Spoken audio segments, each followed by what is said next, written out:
Bonjour. Alors Régine pose une question que je voudrais vous partager parce qu'elle est importante. Est-ce que les grands sages, comme, et elle cite un certain nombre de personnes, comme Ramana Maharshi, etc., Jean Klein, ont réussi à stabiliser quelque part cet état de vivre en permanence? Donc, on parle de l'état d'éveil. L'état d'éveil, c'est simplement d'être présent au monde tellement que la conscience en est très très large, qu'on se rend compte aussi que cette conscience, elle ne m'appartient pas et qu'elle est immense. Voilà.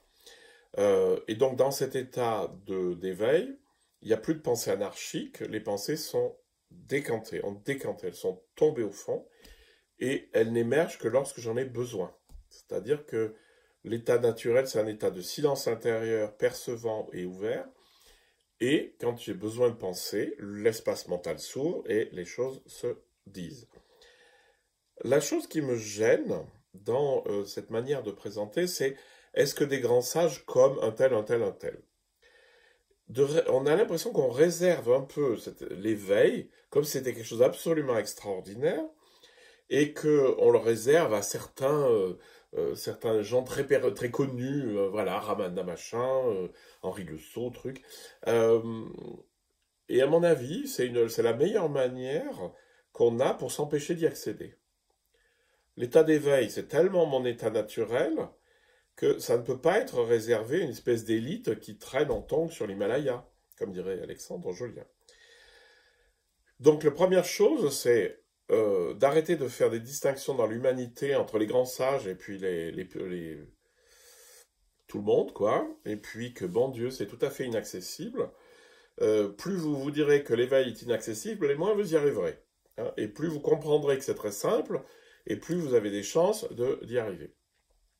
Comme je dis toujours, la spiritualité, c'est pas monter au sommet de l'Himalaya tout en haut à pied, c'est de plonger dans la piscine qui est à température idéale. Donc c'est juste laisser tomber. Donc évidemment que c'est un état, l'éveil est un état, c'est un état de silence intérieur, posé, calme, ouvert.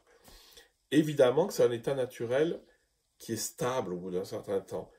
La plupart du temps, on n'en est pas conscient. C'est-à-dire que on ne pense pas à chaque instant, tiens, je suis dans tel état, je suis dans cet état-là ou pas.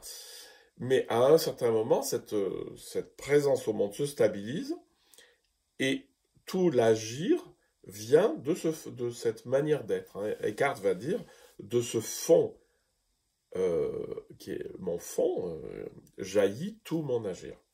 Donc, juste pour répondre à Régine, l'éveil se stabilise évidemment de manière très sensible, puis très simple, et il n'est pas réservé à une élite de grands sages, et qu'il n'y en aurait que quelques-uns par génération. C'est le contraire, il y en a des éveillés, il y en a partout.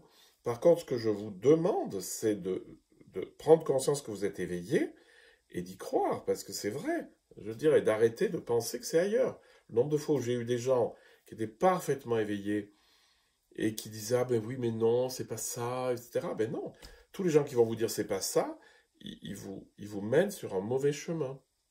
Donc ayez confiance, l'éveil il est là et c'est ça, c'est cette espèce de grande détente. Vous le remarquerez, c'est très simple. Au fait que vous êtes apaisé, au fait que vous ne pensez pas de manière anarchique, etc. C'est très simple. Donc allez-y.